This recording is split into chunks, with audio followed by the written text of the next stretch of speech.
ओम नमो भगवते वासुदेवाय। सुखदेव जी कहते हैं, हे राजन, जो दिव्य कामातुर होकर अपनी स्वर्ण वार्या को वीर्य पान कराता है, उस पापी को मरने के बाद जमदूत वीर्य की नदी लाला वक्ष नामक नरक में डालकर वीर्य पिलाती है।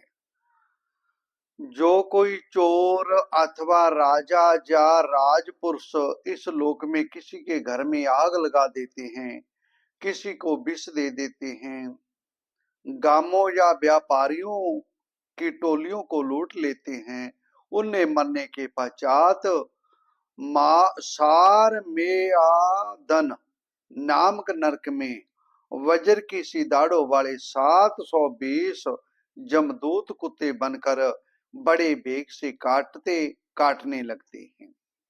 इस लोक में जो पुरुष किसी की गवाही देने में, व्यापार में, झूठ बोलने में अथवा दान के समय किसी भी तरह झूठ बोलता है, वह मरने पर आधार छूने अवीची मान नरक में पड़ता है।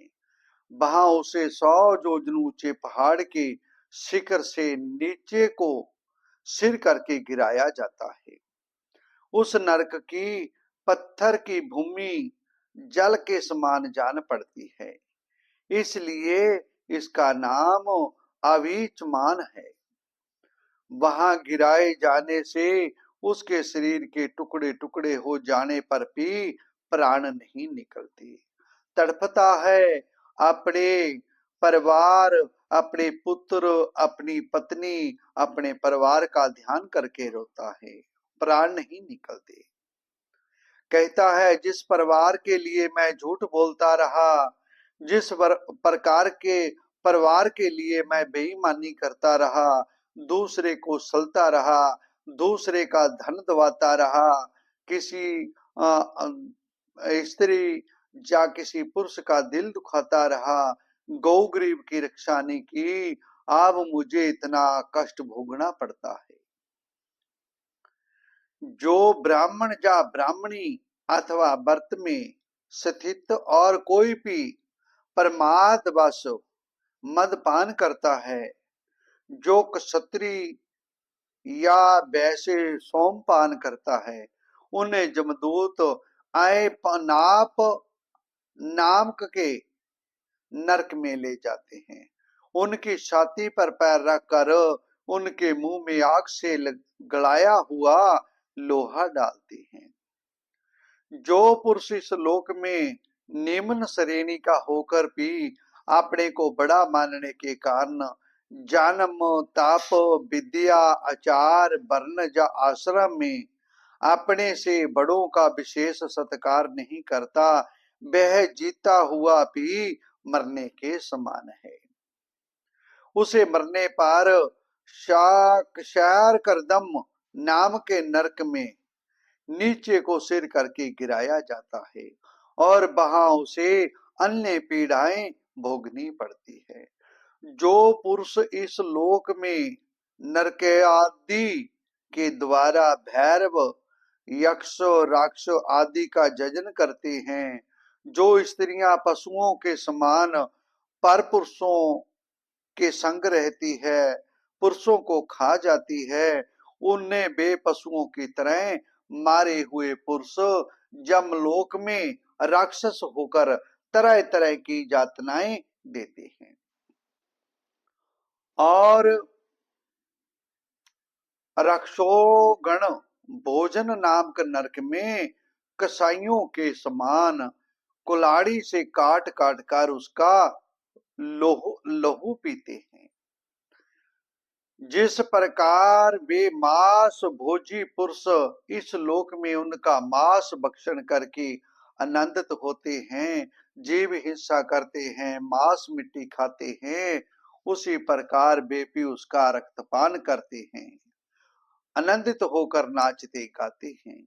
इस लोक में जो लोग बाण या गांव के निरपराध जीवों को जो सभी अपने प्राणों को रखना चाहते हैं, तरह तरह के उपायों से फुसलाकर अपने पास बुला लेते हैं और फिर उन्हें काट कांट से बेध कर या रस्सी से बांध कर खिलवाड़ करते हुए तरह तरह की पीड़ाएं देते हैं।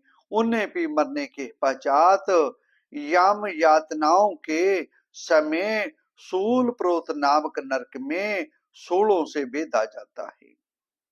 उस समय जब उन्हें भूख प्यास सताती है और कंक बटेर आदि तीखी चोंच वाले नरक के भयानक पक्षी नोचने लगते हैं, तब अपने किए हुए सारे पाप याद आ जाते हैं। मैंने मनुष्य शरीर पाकर इतने पाप किए, इतनी बेईमानी की, इतना झूठ बोला, सब कुछ याद आ जाता है। राजन, इस लोक में जो सर्पों के समान उग्र संभाव पुरुष दूसरे जीवों को पीड़ा पहुंचाते हैं, वे मरने पर दंड सुख नामक के नरक में गिरते हैं। वहां 5-5, 7-7 मुंह वाले सर्प उनके समीप आकर उन्हें चूहों की तरह निगल जाते हैं। जो व्यक्ति जहां दूसरे प्राणियों को अंधेरी खत्तियों, कोठों या गुफाओं में डाल देते हैं, उन्हें परलोक में जमदूत वैसे ही स्थानों में डालकर विषैली आग के धुएं से घोंटते हैं। इसलिए इस नरक को आवटनी रोदन कहते हैं। जो गृहस्थ अपने घर आए अतिथि अभ्यागतों की और बार बार क्रोध में भरकर ऐसी कुटिल दृष्टि से देखता है मानो उन्हें भस्म कर देगा, जब नरक में जाता है तब उस पाप दृष्टि के नेत्रों को गिद्ध, कौए, बटेर आदि वज्र की सी कठोर चोंचों वाले पक्षी बलात्कार के से निकाल लेते हैं। इस नरक को पर्यावर्तन कहते हैं। इस लोक में जो व्यक्ति अपने को बड़ा धनवान समझकर अभिमान बस सबको टेढ़ी नजर से देखता है, सबको रूखा बोलता है, अपने पैसे का गुमान करता है, सभी पर संदेह रखता है, धन के भय और नाश की चिंता से जिसके हृदय और मुंह सूखे रहते हैं, तनक भी चैन ना मानकर यो यक्ष के समान धन की रक्षा में ही लगा रहता है।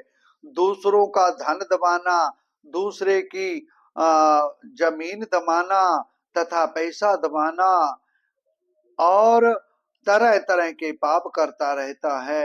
वह नराधम मरने पर सूची सुख नरक में गिरता है।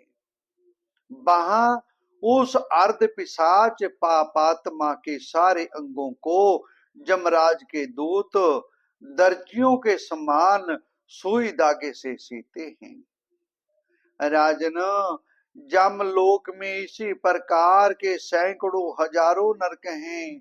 उनमें जिनका जहां उल्लेख हुआ है और जिनके विषय में कुछ नहीं कहा गया, उन सभी में सब अधर्म परायण जीव अपने कर्मों के अनुसार बारी बारी से जाते हैं। इसी प्रकार धर्मात्मा पुरुष स्वर्ग आदि में जाते हैं। इस प्रकार नरक और स्वर्ग के भोग से जब इनके अधिकांश पाप और पुण्य क्षीण हो जाते हैं, तब बाकी बचे हुए पुण्य पाप रूप कर्मों को लेकर जे इसी लोक में इसी लोक में जन्म लेने के लौट आते हैं। इन धर्म और अधर्म दोनों से विलक्षण जो निवृत्ति मार्ग है, उसका तो पहले ही वर्णन हो चुका है। प्राणों में जिसका 14 भुवन के रूप में वर्णन किया गया है, वह ब्रह्मांड कोश इतना ही है। जय साक्षात परम पुरुष श्री नारायण का अपनी माया के गुणों से युक्त अत्यंत स्थूल स्वरूप है। इसका वर्णन मैंने तुम्हें सुना दिया। परमात्मा भगवान उपनिषदों में वर्णित निर्गुण स्वरूप मन बुद्धि के पहुंच के बाहर है। तो भी जो पुरुष इस स्थूल रूप का वर्णन आदर पूर्वक पढ़ता, सुनता या सुनाता है, उसकी बुद्धि श्रद्धा और भक्ति के कारण शुद्ध हो जाती है और वह उस सूक्ष्म रूप का भी अनुभव करता है। याति को चाहिए कि भगवान के स्थूल और सूक्ष्म दोनों प्रकार के रूपों का श्रवण करके पहले स्थूल रूप में चित्त को स्थिर करे, फिर धीरे धीरे वहां से हटाकर उसे सूक्ष्म में लगा दे। परीक्षित, मैंने तुम्हें पृथ्वी, उसके अंतर्गत द्वीप, वर्ष, नदी, पर्वत, आकाश, समुद्र, पताल, दिशा, नरक, योत्रिगण, लोकों की स्थिति का वर्णन किया है। यही भगवान का अति अद्भुत स्थूल रूप है, जो समस्त जीव समुदाय का आसरा है।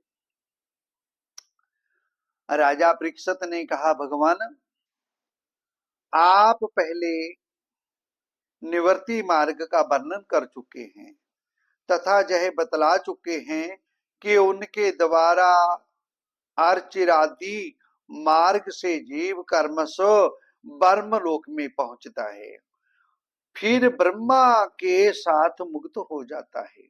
मुनिवर, इसके सिवा आपने उस प्रवृत्ति मार्ग का भी भली भांति वर्णन किया है, जिससे निर्गुणमयी स्वर्ग आदि लोकों की प्राप्ति होती है और प्रकृति का संबंध न छूटने से कारण जीवों को बार बार जन्म मृत्यु के चक्कर में आना पड़ता है। आपने जय भी बतलाया कि अधर्म करने से अनेक नरकों की प्राप्ति होती है, उनका विस्तार से वर्णन भी किया। आपने उस प्रथम मनवंतर का वर्णन किया जिसके अधिपति स्वमनु मनु थे। साथ ही परिवर्त उत्तानपाद के वंशों तथा चरित्रों का, भूमंडल की स्थिति, उनके द्वीप वर्षादि विभाग, उनके लक्षण तथा परिणाम, नक्षत्रों की स्थिति सब सुनाया। महाभाग, अब मैं वह उपाय जानना चाहता हूं जिसके अनुष्ठान से मनुष्यों को अनेक भयंकर यातनाओं से पूर्ण नरक में ना जाना पड़े। ऐसी कृपा करो जो मनुष्य नरक से बचे। आप कृपा करके उसका उपदेश कीजिए। सुखदेव जी ने कहा, राजन, मनुष्य मान, वाणी और शरीर से पाप करता है। जब मनुष्य का जन्म होता है, ना उसका कोई मित्र होता है, ना उसका कोई दुश्मन होता है। अपनी वाणी से ही दुश्मन पैदा करता है, अपनी वाणी से ही मित्र पैदा करता है। और शरीर से पाप करता है, वह उन पापों का इसी जन्म में प्रायश्चित ना कर ले तो मरने के बाद उसे वैसे ही उन भयंकर यातनापूर्ण नरक में जाना पड़ता है। अगर मनुष्य से कोई गलती हो जाए तो उसका प्रायश्चित कर अवश्य कर लेना चाहिए। हाँ, दोबारा गलती ना किया। अगर दोबारा गलती जानबूझकर करते हैं तो उसका दंड अवश्य भोगना पड़ता है।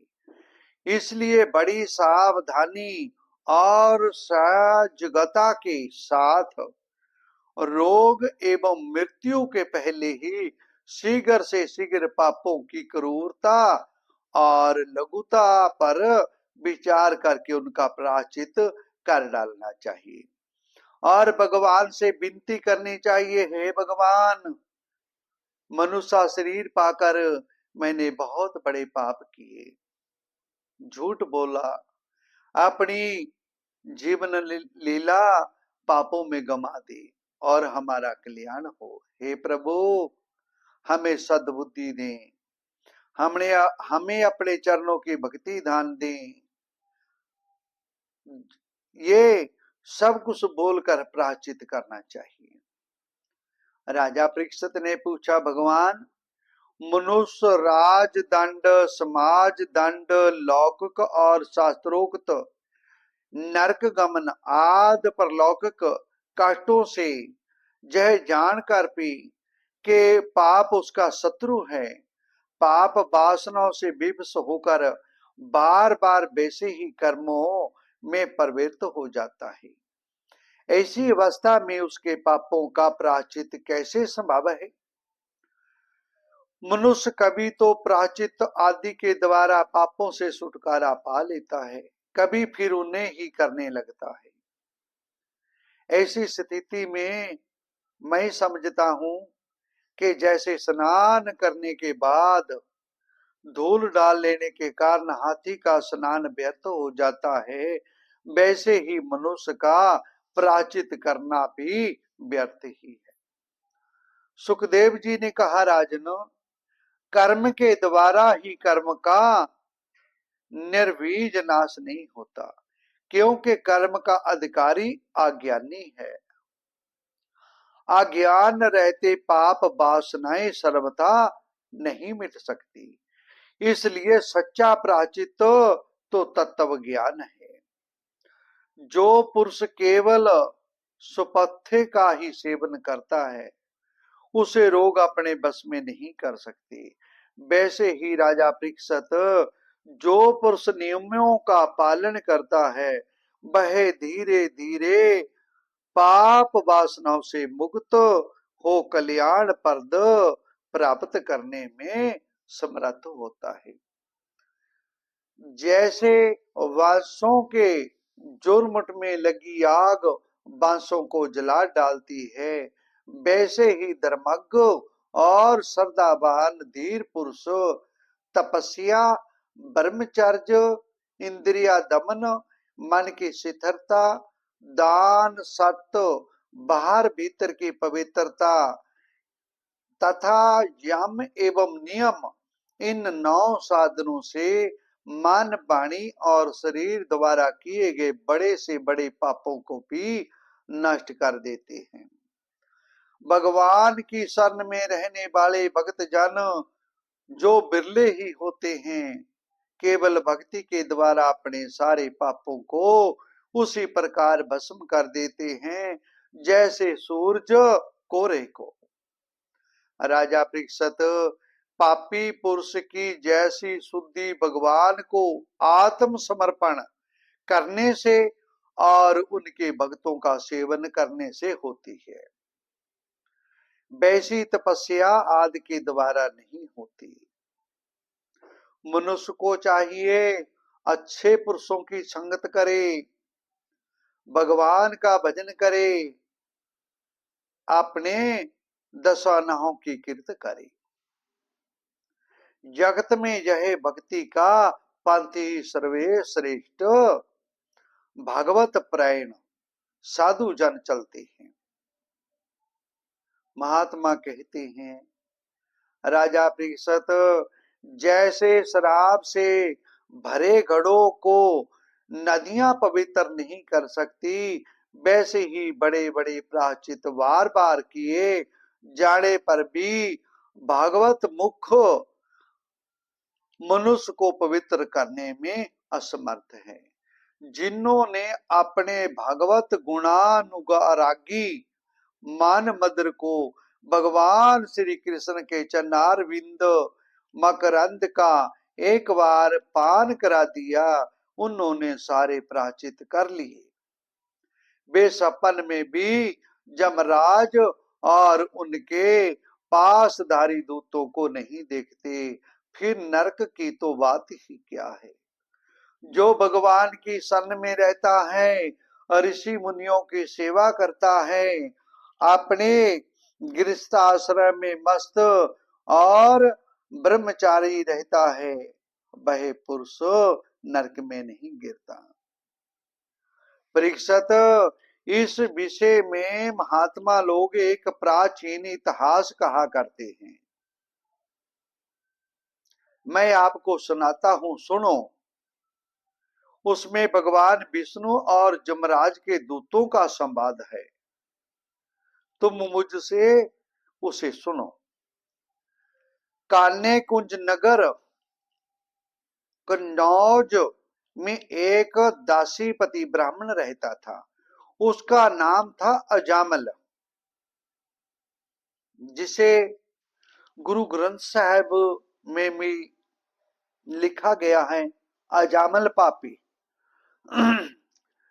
दासी के संसर्ग से दुष्ट होने के कारण उसका सदाचार नष्ट हो चुका था।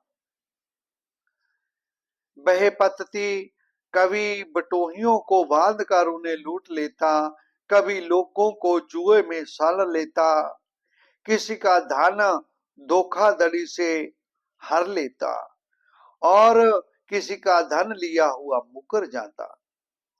इस प्रकार अत्यंत निंदनीय कर्म करता, अपने कुटुंब का पेट भरता था, दूसरे प्राणियों को बहुत सताता था। राजा परीक्षित, इसी प्रकार वह वहां रहकर दासी के बच्चों का लालन पालन करता रहा। प्राय बालकों का पालन पोषण करना, प्राय स्त्रियों के साथ रहना, ये सब करता अजामल की कहानी है। इस प्रकार उसकी आयु का बहुत बड़ा भाग 88 वर्ष बीत गया। बूढ़े अजामल के 10 पुत्र थे। उनमें सबसे छोटे का नाम नारायण था। माँ बाप उससे बहुत प्यार करती थी। वृद्ध अजामल ने अत्यंत मोह के कारण अपना संपूर्ण हृदय अपने बच्चे नारायण को सौंप दिया। वह अपने बच्चे की तोतली बोली सुनकर, बाल सुलभ खेल देखकर फूला नहीं समाता था। अजामल बालक के स्नेह बंधन में बंध गया था। जब वह खाता तब उसे पी खिलाता, जब पानी पीता उसे पी पिलाता। इस प्रकार वह अतिश मूढ़ हो गया था। उसे इस बात का पता ना चला कि मृत्यु मेरे सिर पर आ पहुंची है। कोई कोई महात्मा इसे भी कहते हैं कि अजामल पापी के घर एक महात्मा पहुंचे और भोजन की व्यवस्था मांगी, और अजामल ने महात्मा को नमस्कार किया, प्रणाम किया। महात्मा ने देखा कि हम तो पापी के घर आ गए हैं, और अजामल से पूछने लगे कि तुम क्या करते हो। अजामल ने कहा, महाराज, मैं पर स्त्रियों के संग रहता हूं। चोरी, लूट, बेईमानी करना, झूठ बोलना, व्यभिचारी करना, ये मैं करता हूं। महात्मा ने देखा कि पापी के घर आई हैं और इसका उद्धार करना चाहिए। उन्होंने कहा, भाई तुम एक काम करो। अजामल ने हाथ जोड़कर विनती की, महामुनि जी, महाराज, मैं भगवान का नाम तो नहीं जप सकता। महात्मा ने कहा, अच्छा, जो आपकी स्त्री के गर्भ है ना, उस गर्भ से लड़का पैदा होगा, उसका नाम नारायण रखियो। अजामल ने कहा, ठीक है प्रभु। महात्मा चले गए, और जब वो बच्चे का जन्म हुआ तब अजामल ने उसका नाम नारायण रखा। महात्मा ने कहा था, भाई इस बच्चे से अधिक प्रीत करियो।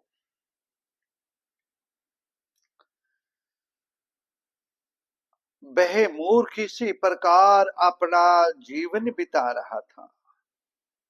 मृत्यु का समय आ पहुंचा। वह अपने पुत्र बालक नारायण के संबंध में ही सोचने विचारने लगा। इतने में ही अजामल ने देखा कि उसे ले जाने के लिए अत्यंत भयावने 3 जमदूत आए हैं। उनके हाथों में फांसी है, मुंह टेढ़े हैं, शरीर के और रोए खड़े हुए हैं। उस समय बालक नारायण वहां से कुछ दूरी पर खेल रहा था। जमदूतों को देखकर अजामल अत्यंत व्याकुल हो गया और उसने बहुत ऊंचे स्वर से पुकारा, नारायण, हे नारायण, नारायण पुत्र। भगवान के पार्षदों ने देखा कि मरते समय हमारे स्वामी भगवान नारायण का नाम ले रहा है, उनके नाम का कीर्तन कर रहा है। वे बड़े वेग से झटपट वहां पहुंचे। उस समय जमराज के दूत दासीपति अजामल के शरीर में से उसके सूक्ष्म शरीर को खींच रहे थे। विष्णु दूत ने उन्हें बलपूर्वक रोक दिया। उनके रोकने पर जमराज के दूतों ने उनसे कहा, अरे धर्मराज की आज्ञा का निषेध करने वाले तुम लोग कौन हो? तुम किसके दूत हो, कहां से आए हो और इसे ले जाने में हमें क्यों रोक रहे हो? क्या तुम लोग कोई देवता, उपदेवता, सिद्धेश्वर हो? हम देखते हैं कि तुम सब लोगों के नेत्र कमल दल के समान कोमलता से भरे हैं। तुम पीले पीले रेशमी बस्तर पहने हो, तुम्हारे सिर पर मुकुट है, सबकी नई अवस्था है। सुखदेव जी कहते हैं, राजा परीक्षित, जमदूतों ने इस प्रकार कहा, तब भगवान नारायण के आज्ञाकारी पार्षदों ने हंसकर मेघ के समान गंभीर वाणी से उनके प्रति कहा, जमदूतों, याद तुम लोग सचमुच धर्मराज के आज्ञाकारी हो, तो हमें धर्म का लक्षण, धर्म का तत्व सुनाओ। दंड किस प्रकार दिया जाता है? दंड का पात्र कौन है? दंड किसे देना चाहिए, किसको नहीं देना चाहिए? मनुष्यों में सभी पापाचारी दंडनीय हैं, अथवा उनमें से कुछ ही ऐसे हैं जो भगवान का मरते समय नाम लेते हैं। जमदूतों ने कहा, वेदों ने जिन कर्मों का विधान किया है वे धर्म है, और जिनका निषेध किया है वे अधर्म है। वेद सभी भगवान के स्वरूप हैं। उनके संभाविक श्रास पश्चात ऐसा हमने सुना है। जगत के रजोमयी, सतमयी, तमोमयी सभी पदार्थ, सभी प्राणी अपने परमाश्रय भगवान में ही स्थित रहते हैं। वेद ही उनके गुण, नाम, कर्म, रूप आदि के अनुसार उनका यथोचित विभाजन करते हैं। जीव शरीर अथवा मनोवृत्तियों से जितने कर्म करता है उनके साक्षी रहते हैं।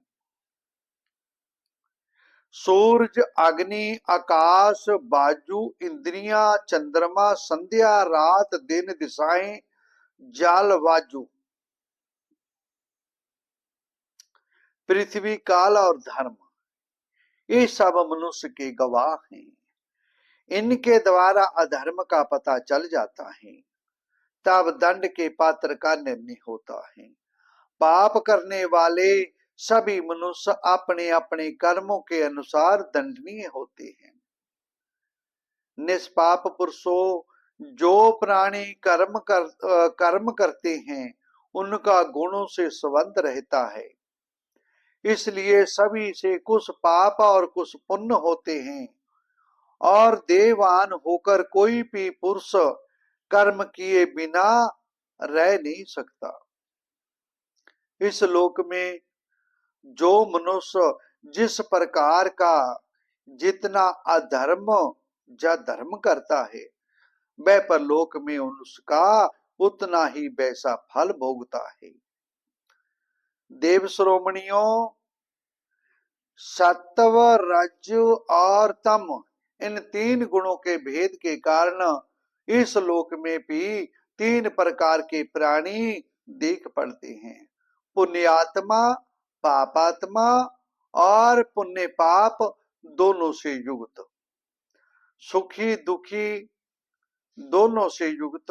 वैसे ही परलोक में भी उनकी त्रिविधता का अनुमान किया जाता है। वर्तमान समय ही भूत और भविष्य का अनुमान करा देता है।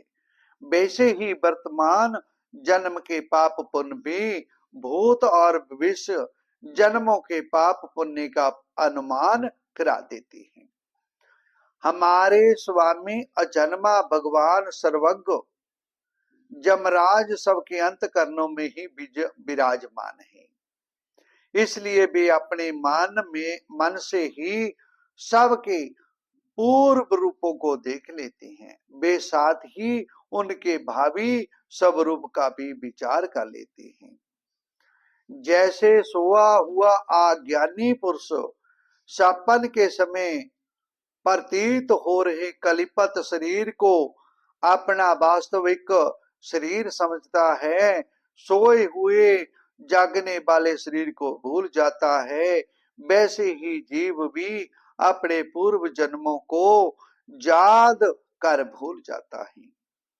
वर्तमान शरीर के सिवा पहले और पिछले शरीरों के संबंध में कुछ नहीं जानता।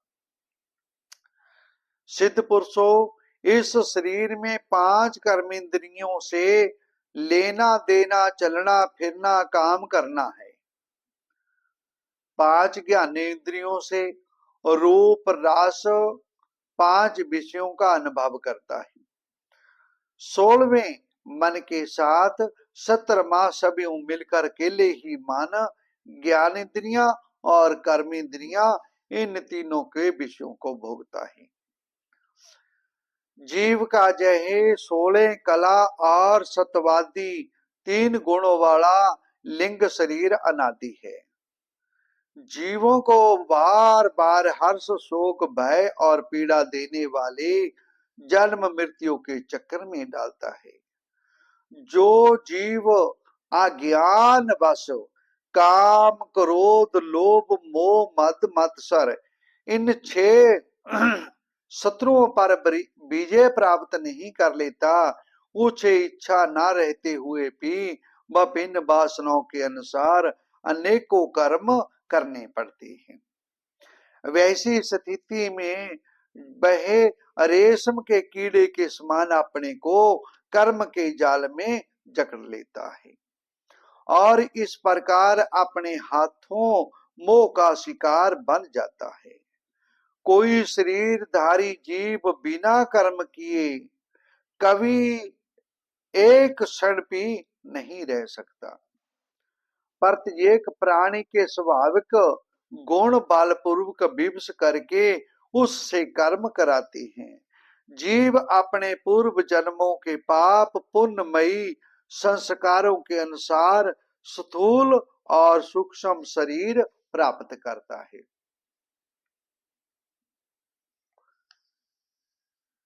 देवताओं, आप जानते ही हैं कि अजामल बड़ा शास्त्रज्ञ था।